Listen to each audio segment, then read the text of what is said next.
नमस्कार, मैं हूं अशोक व्यास और आज श्री कृष्ण के साथ साथ हम गौ माता का चिंतन मनन और उन पर ध्यान करने के लिए जुड़ रहे हैं। जयपुर से हमारे साथी जो राजस्थान सरकार में ज्वाइंट डायरेक्टर हैं पब्लिक रिलेशंस डिपार्टमेंट पीएचक्यू में, पर मुख्यतः वो एक भारत प्रेमी, भारतीय संस्कृति में निष्ठा के साथ साथ एक मैत्री के भाव से आग्रह पर हमारे बीच आए हैं गौ माता के बारे में बताने। तो गोविंद जी, आपका स्वागत है इस बातचीत में। नमस्कार। नमस्कार। तो बात शुरू वहीं से करते हैं, जब कहीं गाय का दर्शन करते हैं तो कहीं ना कहीं हमारे अचेतन में एक पावनता के भाव का संचार हो जाता है। उसके पीछे वो जब कुछ हमने सुना है, जो बातें हमारे मन में गौ माता के साथ जुड़ी हैं, अ, वो भी एक तरह से उसमें एक भूमिका निभाती है। तो आपके साथ बैठकर थोड़ा गौ माता पर चिंतन करने का ये जो अवसर है, तो आप बताएं कि कहाँ से आप शुरू करना चाहेंगे। अशोक जी, सबसे पहले तो मैं आपको धन्यवाद देना चाहूँगा कि आज आपने एक ऐसा विषय चुना है, गौ माता का, जो न केवल भारतीय सभ्यता और संस्कृति का आधार है। हमारी गाय को हम माता कहते हैं, गौ माता, बल्कि आज के परिवेश में गौ माता केवल हमारी संस्कृति ही नहीं, बल्कि एक तरह से जगत माता के रूप से निरंतर और ज़्यादा जानी और पहचानी जाने लगी है। दूसरी महत्वपूर्ण बात ये है कि अगर शुरू करना चाहूँ मैं, तो मैं हमारी संस्कृति के साथ में इसको जोड़ना चाहूँगा। कि भारतीय संस्कृति के अनुसार धरती पर साक्षात देवता माना जाता है गाय को। गाय को साक्षात कामधेनु माना जाता है। और अगर भारतीय सांस्कृतिक परिवेश में और आध्यात्मिक और धार्मिक परिवेश की पृष्ठभूमि की बात करें, तो हम ये देखते हैं कि अब हम सब जानते हैं कि देवता और असुरों के बीच जब संग्राम हुआ, तो एक समुद्र मंथन किया गया। समुद्र मंथन के दौरान कुल 14 प्रकार के रत्न निकले और उन रत्नों में सबसे महत्वपूर्ण रत्न थी कामधेनु। और कामधेनु देवताओं के हिस्से में रही और इस कामधेनु का जो दूध था वो अमृत माना गया। आज भी हम जानते हैं कि हमारी माँ के दूध के बाद अगर डॉक्टर्स भी यही राय देते हैं कि चिकित्सक भी यही राय देते हैं या पूरा समाज यही मानता है कि अगर माँ का दूध अगर उपलब्ध नहीं है तो उस स्थिति में गौ माता का दूध अगर पिया जाए तो वो पोषक और पौष्टिकता उसमें परिपूर्ण रहता है। गाय का एक परिप्रेक्ष्य तो यह रहता है, लेकिन सबसे महत्वपूर्ण है कि गाय सही मायने में हमारी संस्कृति का धर्मशास्त्र भी है, हमारी संस्कृति का कृषि शास्त्र भी है, हमारी संस्कृति का अध्यात्म शास्त्र भी है, ये हमारे पर्यावरण शास्त्र भी है, ये हमारा विज्ञान शास्त्र भी है, ये हमारा समाज शास्त्र भी है, हमारा नीति शास्त्र भी है, ज्योतिष शास्त्र भी है, वास्तु शास्त्र भी है, मतलब क्या कुछ नहीं है, सब कुछ है गाय में। अगर गाय की सही मायने में अगर हम सेवा और पूजा करते हैं, तो हमें धर्म, अध्यात्म, संपन्नता, वैभवता, आत्मिक शांति, मानसिक शांति, हर तरह की आनंद ही आनंद की प्राप्ति होती है। तो गोविंद जी, आपने जो मैं बात, अगर इसके जी मैं समझ आता हूँ, आपने जो इतनी अच्छी अच्छी बातें गाय माता के संदर्भ को लेते हुए बताई हैं, तो मुझे स्मरण आता है कि जो घी है गाय का, उसकी कई यज्ञ जो होते हैं उनमें विशेष महिमा बताई गई। तो वेदों में भी गौ महिमा का उल्लेख हुआ है। यदि उस संदर्भ को लेते हुए भी आप कुछ बताएं, और अ, आपने तो हर क्षेत्र में गाय के साथ की महिमा का उल्लेख किया है, पर यदि हम फिर से इस तरफ चलें कि वेदों से होते हुए जो गौधृत को कुछ यज्ञ के लिए, कुछ कर्म कांड के लिए बहुत अधिक उपयोगी माना गया, इसका मतलब है कि एक पवित्रता का भाव जो गाय के साथ जुड़ा है, उसको थोड़ा सा और यदि आप स्पष्ट करें। अशोक जी, बिल्कुल आपने सही कहा कि गाय का घृत वो 100% श्रेष्ठ घृत माना जाता है। गाय के घृत में, गाय के दूध में, गाय के गोबर में और गाय के मूत्र में स्वर्ण भस्म, स्वर्ण की धातु की प्राप्ति होती है और वो स्वर्ण हर तरह से हर जगह पौष्टिकता प्रदान करता है। मैं वो पूरी विस्तार के साथ उसकी व्याख्या करना चाहूँगा। लेकिन सबसे पहले जो आपने बात की वेदों के बारे में, मैं ये धर्मशास्त्र के रूप में गाय को हम धर्मशास्त्र क्यों कहते हैं, क्यों मानते हैं? ऋग्वेद में इसका उल्लेख है, अथर्ववेद में इसका उल्लेख है और हर जगह कहा गया है कि मनुष्यों से आह्वान किया गया है कि आप गाय का पालन करें, गाय को माता के स्वरूप में लें और गाय का पालन करके आप अपनी समृद्धि को प्राप्त करें। गाय के गोबर से बने हुए कंडों से आप यज्ञ करें, गाय के घृत से आप यज्ञ हवन करें। ये हर तरह की अलग-अलग मंत्रों में अलग-अलग जगह इसकी व्याख्या की गई है। और अगर हर जगह केवल अथर्ववेद की बात नहीं करें, इसके आगे अगर हम जाते हैं तो भगवान श्री कृष्ण श्रीमद् भागवत गीता में अगर ये कहते हैं तो वो कहते हैं धेनु नामामि, मैं पशुओं में गाय हूँ। वो श्रेष्ठता का प्रतीक है एक तरह से। अगर हम स्कंद पुराण की बात करते हैं तो स्कंद पुराण तो और ज्यादा कहता है कि गाय, गौ, सर्वदेव, सर्वदेव गाय में रहते हैं। इसमें 33 करोड़ देवी देवताओं का निवास गाय में रहता है। 33 कोटि देवी देवताओं का निवास गाय में रहता है। उसकी अलग अलग व्याख्या की गई है कि गाय में कहाँ कहाँ पर क्या क्या रहते हैं। ईसा मसीह तक ने भी, क्रिश्चियनिटी की अगर बात करें तो ईसा मसीह ने भी गाय के महत्व को प्रतिपादित किया है और ये भी कहा है साथ में कि गाय की हत्या करने का पाप उतना ही है जितना एक मनुष्य की हत्या करने के समकक्ष पाप गाय की हत्या से लगता है।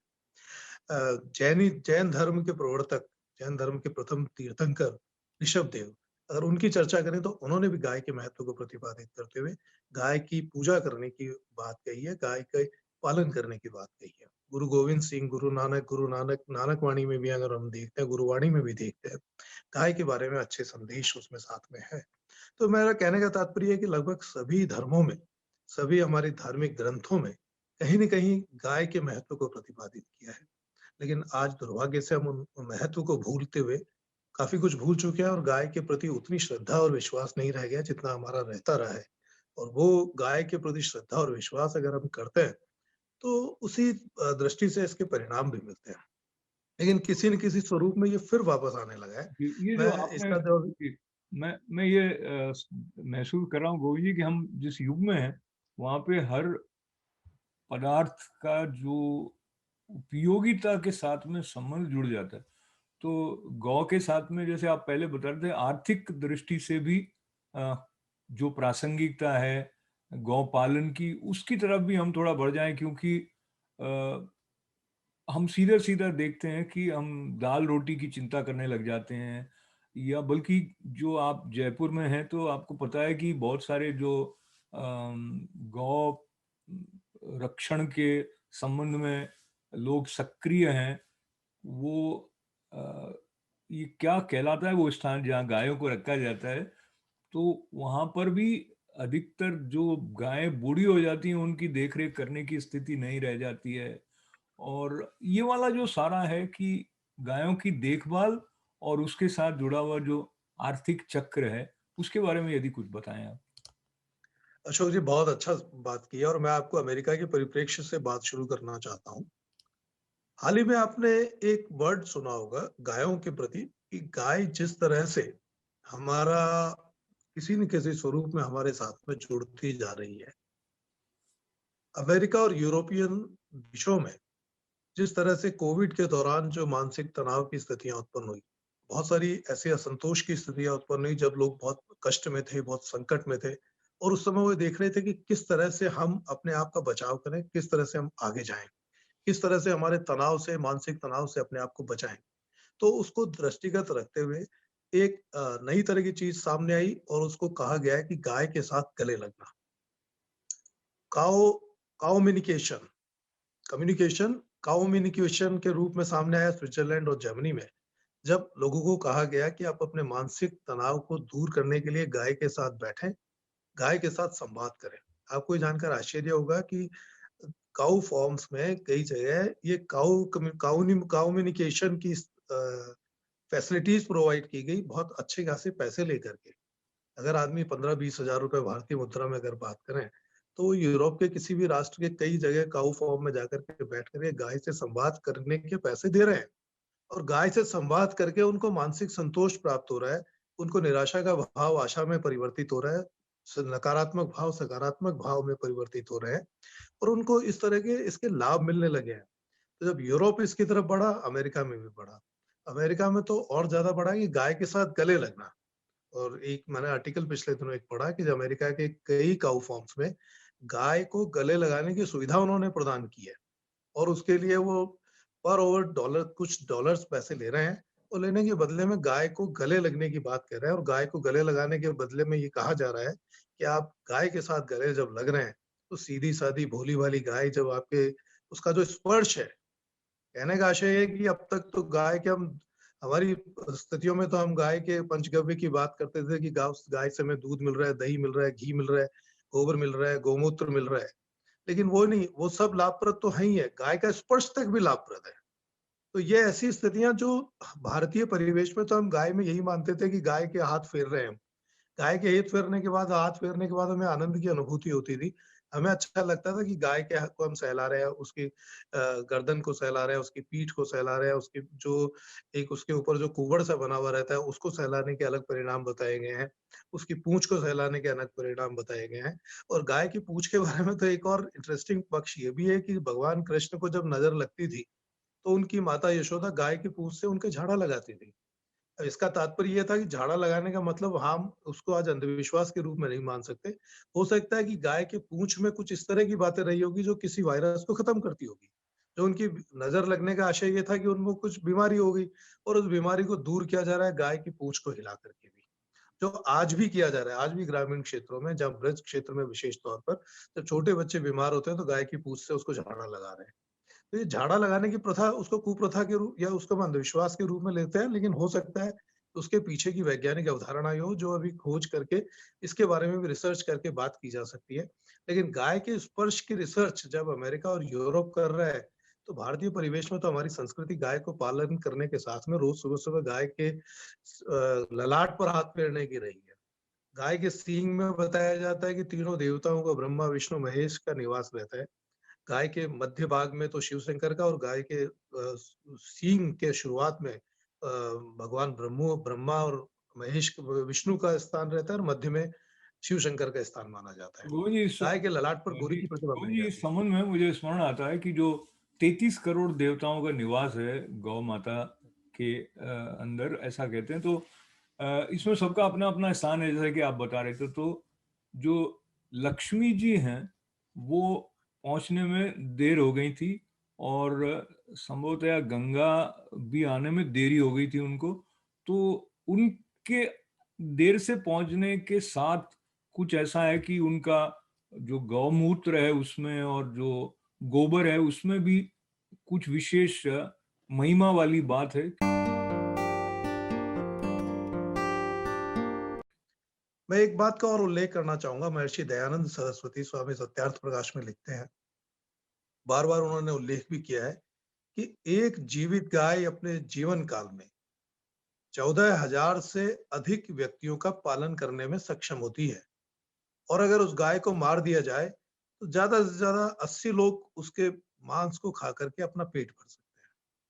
तो आप देख लीजिए कि अगर गाय का हम पालन कर रहे हैं, तो 14,000 से अधिक व्यक्तियों का पालन जीवन में कर रही है और उसको मार के आप 80 लोगों का पेट भर रहे हैं केवल एक बार। तो कितना बड़ा अंतर है गोहत्या में और गोपालन में। तो अगर इस इतने महत्वपूर्ण तथ्य को अगर हम याद रखते हुए गोपालन की तरफ ही बढ़ते हैं, तो हमारी संस्कृति, हमारी आधार और हमारी पूरी धार्मिक, आध्यात्मिक परिवेश के साथ में गाय का अगर हम पालन करते हैं, तो हमारी विश्व के समक्ष जितनी उत्पन्न समस्याएँ हैं, उन समस्याओं से बहुत सारी निजात पा सकते हैं। वो समस्याएँ चाहे कृषि की हो, चाहे अर्थशास्त्र की हो, चाहे आरोग्य की हो। और आरोग्य की बात में एक बात और जोड़ना चाहूँगा कि मुख्यतः जब आज हम फर्टिलाइज़र्स और केमिकल्स का यूज़ कर के इतना कैंसर उत्पन्न कर चुके हैं, इतनी हमारी और दूसरी बीमारियां उत्पन्न कर चुके हैं, तो अब सबका निदान अगर हमें ऑर्गेनिक खेती से मिल सकता है, ऑर्गेनिक खाद्यान्न से मिल सकता है और वो ऑर्गेनिक खाद्यान्न हमें केवल गाय के गोबर और गौमूत्र से भी मिल सकता है। तो एक अब आपने एक और सवाल किया कि क्या किया जा रहा है?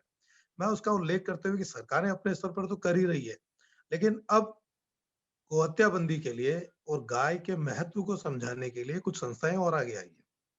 जयपुर में मैं एक संस्था को जानता हूँ, उन्होंने एक बड़े व्यापक स्तर के ऊपर गौशाला स्थापित कर रखी है।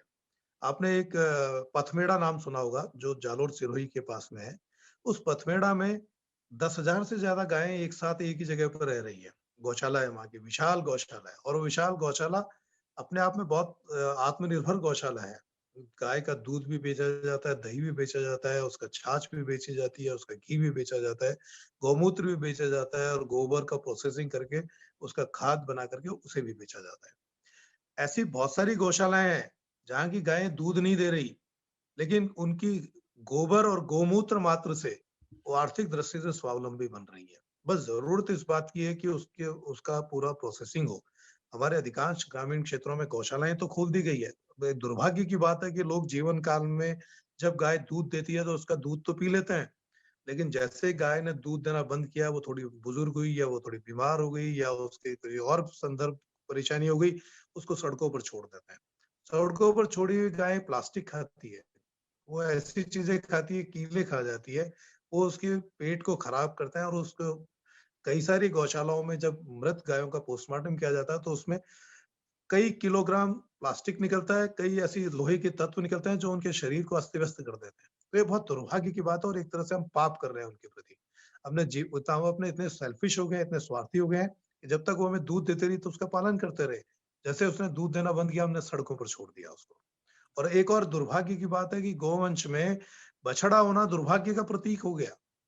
अगर बछड़े के केवल गोबर और गौमूत्र को भी हम उपयोग करेंगे तो उसको आर्थिक दृष्टि से वो उपयोगिता उसकी ले सकते हैं। लेकिन गौ गौ बछड़े को मात्र बेचारे को कटने के लिए छोड़ देते हैं। और कटने के लिए मैंने फिर उल्लेख किया कि वो 14,000 लोगों का पालन अपने जीवन काल में कर सकता है केवल गोबर और गौमूत्र से, और उसके बदले में हम उसको 80 किलो मांस के लिए उसको बेचते हैं। एक और उल्लेख मैं करना चाहूंगा कि जब हम एक स्टडी ये भी हुई है कि भारत से निर्यात होने वाले, एक कुछ लोग ऐसा कहते हैं कि निर्यात बढ़ रहा है हमारा, निर्यात से हमें विदेशी आय सृजित हो रही है, विदेशी आय मिल रही है। तो आप जो बीफ का निर्यात करते हैं, 1 करोड़ रुपया प्राप्त होता है जिस बीफ से, अगर उसका निर्यात नहीं करके उसको पालन किया जाए तो हम 15 करोड़ का नुकसान कर रहे हैं अपना। 1 करोड़ लेने के लिए हम 15 करोड़ का नुकसान कर रहे हैं। तो ये कहाँ से, किस दृष्टि से, आर्थिक दृष्टि से उपयोगिता हुई उसकी। तो आज इन सब संदर्भों में और गहराई से सोचने की बात है। दुर्भाग्य की बात है कि कोई भी ऐसा पॉलिटिकल प्लेटफ़ॉर्म ऐसा स्ट्रॉन्ग नहीं है, जो गौशालाओं के लिए आगे आए। कुछ अच्छे समाज सेवी आगे आए हैं। बरसाना में एक गौशाला बना रखी है, आपने भी देखी है उसको, मैंने भी देखी है, बहुत शानदार गौशाला उन्होंने बना रखी है। अधिकांश धार्मिक स्थलों पर गौशालाएँ बनने लगी है। लेकिन इन गौशालाओं को और आधुनिक बनाने की ज़रूरत है। उनमें खाद बनाने के प्लांट्स भी वहीं लगाए जाए। वहाँ पंचगव्य उस दूध की उपयोगिता को और ज़्यादा प्रतिपादित करते हुए गौमूत्र और गोबर को ज़्यादा अच्छे से उपयोगिता में ली जाए। और सबसे बड़ी बात ये है, सबसे ख़ास ज़रूरत ये बात है कि जो असली गौवंश है उसको सुरक्षित रखा जाए। हमने गाय को जर्सी गाय में परिवर्तित कर दिया है, जो ना गाय है ना भैंस है। कई जगह तो गाय, भैंस और सूअर को मिलाकर के एक नया पशु पैदा कर दिया, जिसको हम गाय मानने लगे। उसकी उपयोगिता वो नहीं रह गई है जो वास्तविक गाय की, जो देशी गाय की, जो ओरिजिनल गाय की है। तो हमें गाय की मौलिकता की तरफ भी हमें ध्यान रखने की ज़रूरत है। गुरु जी, आपकी बातें सुनते हुए बहुत सारे नए-नए जो तथ्य हैं वो भी उद्घाटित हो रहे हैं और कहीं थोड़ी छटपटाहट, थोड़ी बेचैनी, तो कहीं ये आशा कि जैसे-जैसे ज्ञान बढ़ता है, तो हम ठीक दिशा में ठीक कदम उठाकर आगे बढ़ें, इसकी संभावना भी बढ़ जाती है। तो आपके साथ में ये याद करते हुए कि जैसे भारत सरकार की तरफ से कामधेनु आयोग बनाया गया है, तो कुछ समय पूर्व इस तरह की दिवाली के आस-पास खबरें थी कि जो गाय का गोबर है उसके दिए बनाकर बड़े पैमाने पर उनकी मार्केटिंग की गई है और भी कुछ नए तरह से सोचने का काम सरकार की तरफ से चल रहा है। लेकिन जैसे आपने कहा, अल्टीमेटली जो आम आदमी किस तरह से गौ माता के साथ जुड़ता है, वो महत्वपूर्ण है उसके स्वयं के लिए भी और दीर्घ काल में गाय की क्या स्थिति भारत में रहती है उससे भी। तो चलते-चलते आप अपनी तरफ से जो इतना विस्तृत आपका अध्ययन रहा, तो क्या सुझाव आप दे सकते हैं, जिससे कि आने वाली पीढ़ी को एक तो पता चले कि गाय को पूजनीय माना जाता है, उसके पीछे इतना विस्तृत व्यापक फलक है जिसके बारे में उनको पता होगा तो वो और अधिक अच्छा महसूस करेंगे और कई बार जब हमें अपनी समृद्धि के बारे में पता होता है, तो हम अपने आत्मविश्वास में भी वृद्धि हो रही है, ऐसा अनुभव करते हैं, जो कि जीवन के विभिन्न क्षेत्रों में सफलता के साथ जुड़ जाता है। तो ये सारे तथ्य देखते हुए 2 स्तर पर, एक गौ महिमा के बारे में अधिकाधिक लोग परिचित हों, बच्चे ही क्या बल्कि बड़ों को भी। मुझे ये भी कहने में कोई संकोच नहीं कि बहुत सारी बातें आज पहली बार इस प्रकार जैसे आपने बताई उनके बारे में मुझे स्वयं भी पता नहीं था। तो एक तो गौ माता के संरक्षण की बात को लेते हुए राजनीति और हिंसा और एक अलग तरह का वातावरण हो गया। उससे अलग हटते हुए, क्योंकि हम तो पर्यावरण के साथ-साथ मन की स्वच्छता पर भी बल देने वाली संस्कृति से संबंध रखते हैं। तो क्या आप सोच सकते हैं कि, और मुझे पता है आप बहुत कुछ सोच सकते हैं, लेकिन आप टॉप 5 बातें बताइए जो आपको लगता है कि इस दिशा में महत्वपूर्ण हो सकती हैं? अशोक जी, बहुत महत्वपूर्ण बात है, वाक़ई बहुत गंभीर चिंतन की ज़रूरत है। जितना हम सोच सकते हैं, उससे ज़्यादा चिंतन की ज़रूरत है गौ माता को बचाने के लिए। कुछ बहुत शानदार काम हो रहा है। मैं एक छोटा-सा उदाहरण देने कर के लिए अपनी बात शुरू करना चाहूँगा। फ्रेडरिक एरिना, एक जर्मन महिला जो 25 साल पहले मथुरा आई। मथुरा में उसने बीमार गायों की दुर्दशा देखी, सड़कों पर घायल अवस्था में पड़े हुए। उस घायल गाय की उसने सेवा शुश्रूषा करके उसको ठीक किया और उसके बाद उसको ऐसी लगन लगी, वो ऐसी लगन लगी उसको कि मथुरा में ही उसने एक अपनी एक गौशाला बनाई। हजारों गायों की बीमारियों को वो ठीक कर चुकी है। आज उसकी गौशाला में 2500 गायें आज भी हैं। सेल्फ सफिशिएंट गौशाला है। उसको हर महीने 35 लाख रुपए अपनी गौशाला पर खर्च करती है। वो सेल्फ सफिशिएंट है, 6-7 लाख रुपए उसको अपने घर से जो संपत्ति से अर्जित अपने निजी संपत्ति से अर्जित आय होती है, वो भी उस पर खर्च करके उसका और तेजी से विकास कर रही है। और भारत सरकार ने उसकी गौ प्रेम को देखते हुए उनको वर्ष 2019 में पद्मश्री से भी सम्मानित किया। तो ये ऐसे उदाहरण हमें और पेश करने पड़ेंगे कि जब एक विदेशी महिला आकर के गौ के महत्व को, गाय के महत्व को जब देख करके और उसके बाद गायों को, जो निराश्रित गौ गायें हैं, जो बीमार गायें हैं, जो किसी न किसी रूप में कोई नेत्रहीन गाय है, किसी के पाँव कटा हुआ है, किसी के कुछ और नुकसान है, उनसे भी वो आर्थिक दृष्टि से एक स्वावलंबी गौशाला बना सकते हैं, तो हम क्यों नहीं बना सकते? हमें आज की युवा पीढ़ी को इस बात को समझाने की ज़रूरत है, वैज्ञानिक आधार पर समझाने की ज़रूरत है कि गाय का महत्व बहुत ज़्यादा है। मैंने आपको ज़िक्र किया था कि एक रूसी वैज्ञानिक ने अध्ययन अध्ययन किया, उनका नाम था शिरोविच। जो रूसी वैज्ञानिक शिरोविच ने ये अध्ययन करके ये प्रतिपादित किया कि गाय के दूध में रेडियो एक्टिव तत्व मौजूद है। ये रेडियो एक्टिव तत्व जो परमाणु ऊर्जा संयंत्रों से निकलने वाले विकिरण के दोष को दूर करने में सक्षम है। जापान में आपको पता है कि एटॉमिक वार हुआ था और उसको दुष्परिणाम भोगने पड़े थे। आज जापान में भी स्टडी करने के बाद में ये प्रतिपादित हुआ है कि गाय के दूध में ये पोषक तत्व मौजूद है जो हमारे विकिरणों से हमें मुक्त करते हैं। तो ये वैज्ञानिक अवधारणा है और जो मैंने आपको खासतौर पर बात कराई अमेरिका और यूरोप के अध्ययन की, कि आज जब वो गाय को गले लगाने को की तरफ गाय के स्पर्श को इतना वैज्ञानिक मानने लगे हैं कि उनको लगता है कि इससे हमारा मानसिक संताप दूर होगा, इससे हमारा फ्रस्ट्रेशन दूर होगा, इससे हम मानसिक अवसाद अगर स्थिति में आ गए तो वो उससे दूर होगा। गाय से संवाद करके हमें पॉजिटिविटी क्रिएट होगी, नकारात्मक ऊर्जा खत्म होगी, हम सकारात्मक भाव उत्पन्न होंगे। तो ये स्टडी आज के यूथ को, भारतीय यूथ को भी समझाने की ज़रूरत है। भारत ही नहीं, पूरी दुनिया के युवाओं को समझाने की ज़रूरत है। और पूरी दुनिया के जब युवा इसके साथ में जुड़ेंगे, युवाओं को खास तौर पर जोड़ने की ज़रूरत है। उनमें जागरूकता लाने की ज़रूरत है कि गाय के आध्यात्मिक महत्व की तरफ भी जाएँ, उसके धार्मिक महत्व को भी हमें देखना पड़ेगा, उसके नीति के शास्त्र के महत्व को देखना पड़ेगा, गाय के समाजशास्त्र को देखना पड़ेगा, गाय के कृषि शास्त्र, गाय के अर्थशास्त्र, गाय के विज्ञान शास्त्र, हर पहलू को ध्यान में रखते हुए अगर हम पूरे हमारे यूथ को अवेयर करें कि इतने महत्वपूर्ण है गाय, और उसके बाद में किसी भी धर्म का व्यक्ति हो, अगर गाय के इतने महत्व को अगर समझ लेगा, तो गाय को काटेगा नहीं, वो गाय का पालन करेगा। और एक और बात है कि गाय का पालन जब शहरी क्षेत्रों में नहीं हो रहा हो, तो ग्रामीण क्षेत्रों में तो विशेष रूप से होना आवश्यक और अनिवार्य रूप से हो। शहरी क्षेत्रों में सरकारें भी कुछ ऐसी नीतियाँ बनाएँ, जहाँ कहीं खाली स्थान पर वहाँ गौशालाएँ एक साथ बना दी जाए। कि उसको एक साथ, अच्छा, गाय के अब तो ये मान लिया गया है कि शहरी क्षेत्रों में अगर गाय किसी घर में रख रहे हैं, तो ये मान लें कि गंदगी कर रहे हैं, पड़ोसी शिकायत कर देगा। और सरकारों ने कानून बना दिए, कई नगर पालिकाओं ने, म्युनिसिपैलिटीज़ ने, कई नगर निगमों ने, मेयर्स ने ये कानून भी बना दिए हैं कि आप घरों में गाय नहीं रख सकते। आपको गाय रखनी है तो बाहर ले जाएँ, क्योंकि पड़ोसियों को ऐतराज़ है। जबकि गाय एक सीधा-साधा भोला वाला जीव है, जिसको आप अपने घर में अगर सुरक्षित रखते हैं, तो उसका गोबर और गोमूत्र जो पड़ोसी को बदबू दे सकता है, लेकिन वो आपके पड़ोसी के लिए भी अमृत है, आपके घर के लिए भी अमृत है। तो इस बात को कहीं न कहीं समझाने की ज़रूरत है कि इन विरोधाभासों से दूर निकलें, विरोधाभासों से ऊपर उठें और जहाँ गुंजाइश हो, वहाँ गाय का पालन करें।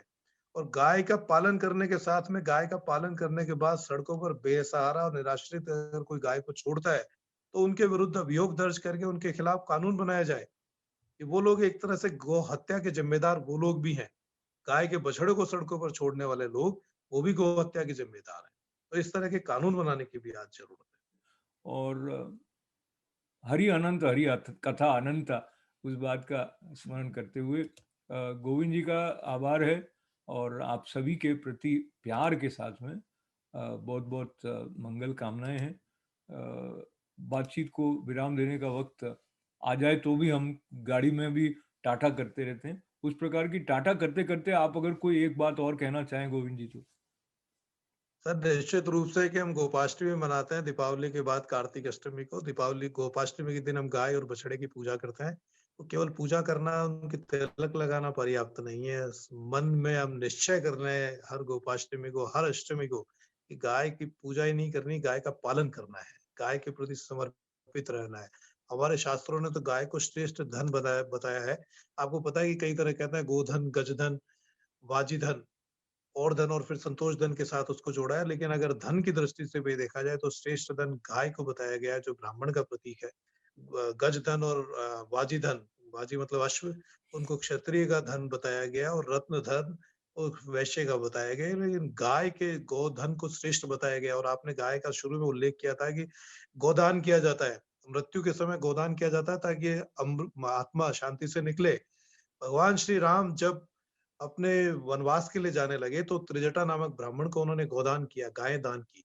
ये भी उल्लेख रामायण में भी मिलता है। तो हर पवित्र ग्रंथ में गाय का उल्लेख है।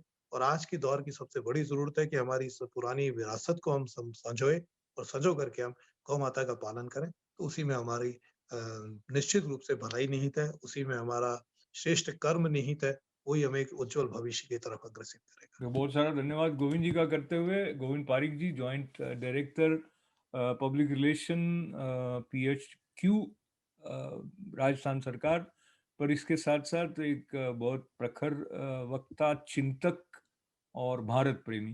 तो गोविंद जी के प्रति धन्यवाद। आप सभी के लिए मंगल कामनाओं के साथ आभार। अशुभ। नमस्कार।